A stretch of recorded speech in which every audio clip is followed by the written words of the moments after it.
Sir ऐसा लग रहा कि जैसे कोई बंदा हो जाता ना अपना, जैसे मुझे अपनों की याद आ गई। आज मेरे पति होते तो मैं क्यों आती टांडा में। सुपरवाइजर ही बोल रहे थे मतलब कि नहीं आने के लिए। मेरी तो इवनिंग की ड्यूटी थी, हमें तो 4 बजे आते थे। अब हम तो सरकार से यही प्रार्थना कर सकते हैं कि मतलब हमें जैसे रखा था अभी भी वैसे रख लें, क्योंकि अब ये हॉस्पिटल वगैरह दूसरे भी तो चलेंगे, वहाँ पे भी तो और भर्ती होंगी, तो हमें निकाल के तो और रखेंगे। कोरोना टाइम में सेवा दे रहे थे, इतनी दूर से हम लोग आते थे, हमें तो कोई आने जाने नहीं रहता था, गाड़ियों का साधन भी कोई नहीं था, और आज हमें एकदम धक्का लगा दिया कि आप लोग चले जाओ। सर 3 मंथ कहा था इन्होंने, और 3 मंथ करके इन्होंने हमें 3 साल यूज़ कर लिया। पहली तारीख को इन्होंने कहा कि हमें कि अब आप ना घर जाओ, कल से ड्यूटी पे मत आओ, ये बोला उन्होंने। कईयों ने गाड़ियाँ ली हैं, भाई को लोन उठाए, सर कहाँ से भरेंगे हम?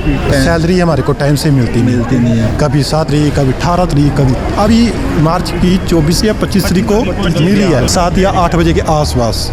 बिना किसी नोटिस, बिना किसी एडवांस के प्रदेश के अलग अलग स्वास्थ्य संस्थानों से सैकड़ों आउटसोर्स कर्मचारियों को महज एक झटके में ही सरकार ने बाहर का रास्ता दिखा दिया है। कांगड़ा स्थित प्रदेश के दूसरे सबसे बड़े मेडिकल कॉलेज टांडा में यूं अचानक से निकाले गए 250 से भी ज्यादा आउटसोर्स कर्मचारी अब सड़कों की खाक छानने को मजबूर हो गए हैं।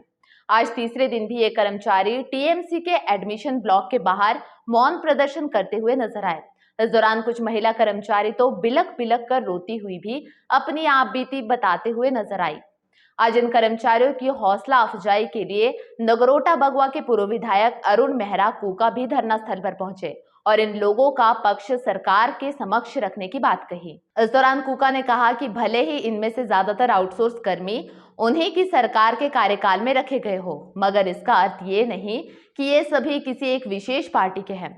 उन्होंने कहा कि कोविड काल में इन लोगों ने जान हथेली पर रखकर अपनी सेवाएं दी, इसलिए आज इनके लिए दलगत राजनीति से ऊपर उठकर सोचने की जरूरत है, जो कि विपक्ष के नाते वो सोच रहे हैं।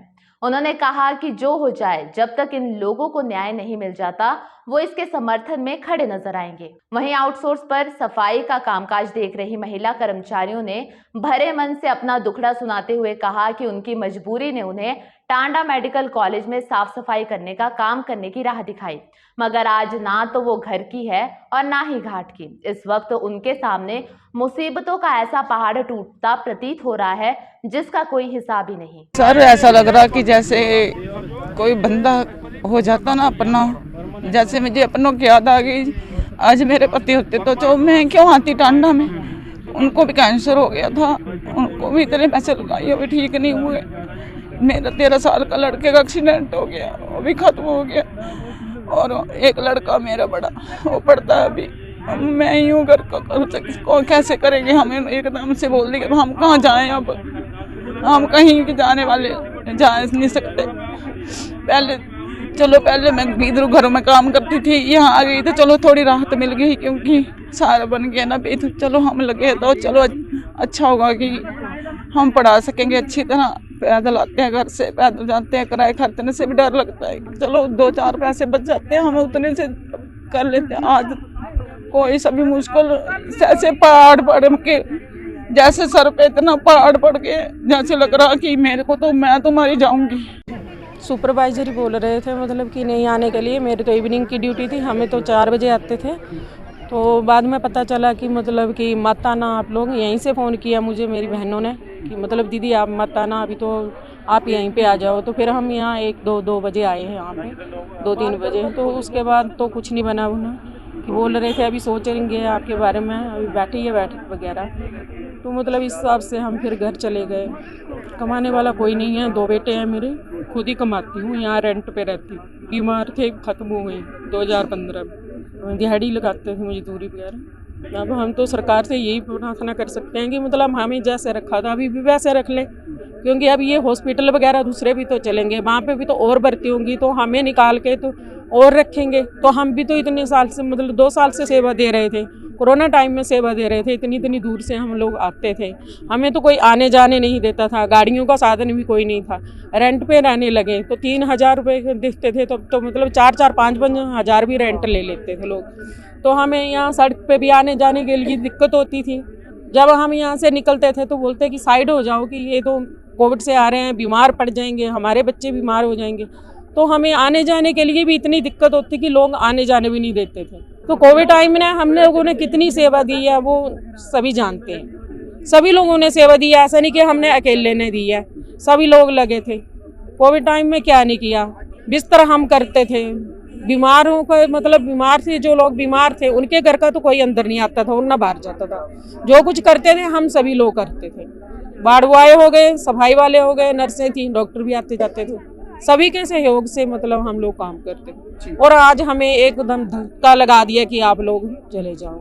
वहीं टांडा मेडिकल कॉलेज में वार्ड बॉय के तौर पर कार्यरत आउटसोर्स कर्मचारियों ने कहा कि सुनने में आ रहा है कि सरकार उन्हें सिर्फ 3 महीने की एक्सटेंशन दे रही है, जो कि सरासर अन्याय है।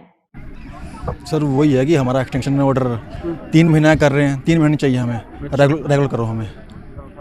हाँ जी, 3 महीने से कुछ नहीं होने वाला। अच्छा, आप एक्स्ट्रा चाह रहे हैं? एक्स्ट्रा चाह रहे हैं, रेगुलर जॉब सिक्योरिटी मिले। और जॉब सिक्योरिटी मिले हमें। तो जब आप लोगों की अपॉइंटमेंट हुई थी तो उस वक्त उन्होंने क्या बोला था आपको? सर 3 मंथ कहा था इन्होंने, और 3 मंथ करके इन्होंने हमें 3 साल यूज कर लिया। तो 3 मंथ के लिए कहा था? हाँ जी। सुपरवाइजर से हमने पूछा था, वो बोल रहे हैं कुछ नहीं होता, आप लोग ड्यूटी करो। अब पहली तारीख को इन्होंने कहा कि हमें कि अब आप ना घर जाओ। कहाँ जाएं, कैसे जाएं बताओ? नहीं, तो जो जिस फर्म के साथ आप लोगों का टाई अप हुआ था या जिन्होंने आपको आउटसोर्स किया था, हाँ जी, उन लोगों ने आपको कोई अल्टीमेटम नहीं दिया था? नहीं सर, नहीं, कुछ नहीं, कोई नोटिस नहीं आया सर, कोई नोटिस नहीं आया। ना नोटिस भी नहीं आया? नहीं सर, एडवांस भी कुछ नहीं दिया? हाँ जी, एकदम मना किया। एकदम से सर 12 साढ़े 12 बजे मैसेज मिला कि तो आप 12 साढ़े 12 बजे मैसेज मिलता है कि आप कल से ड्यूटी पे मत आओ, ये बोला उन्होंने बस। ये कहा? जी सर। अब हम सर मैरिड बंदे हैं, कुछ एंगेज्ड है अभी इस टाइम में, तो वो बंदे कहाँ जाएंगे? कईयों ने गाड़ियाँ ली हैं, बाइक लोन उठाए सर, कहाँ से भरेंगे हम? अब सर मैं 30 किलोमीटर का रन अप करता हूँ, मेरी गाड़ी का 5,500 का तेल लगता है। आप बताओ सर हम कहाँ से करेंगे? कहाँ से करेंगे सर? सैलरी हमारे को टाइम से मिलती नहीं है। कभी 7 तारीख, कभी 18 तारीख, कभी अभी मार्च की 24 या 25 तारीख को मिली है, वो भी रात के टाइम है, 7 या 8 बजे के आसपास। ये तो हालात हैं सर। कितने का मेहनताना आपको देते थे? और बाकी सर सैलरी तो हमारी 10.5 है, पर 10.5 से मतलब वो भी मतलब 9 साढ़े 9 तक ही मिलती थी, उसमें से भी। अच्छा, जो रेगुलर वार्ड बॉयज हैं उनको कितनी मिलती होगी? सर वो कुछ तो पुराने भी हैं, उसमें हमको तो इतना नहीं है पता, पर हम जो कोविड में टाइम में 3-3 साल हो गए सर, जो हमारा तो था वो तो उतना ही था सर। धर्मशाला से राहुल चावला की रिपोर्ट।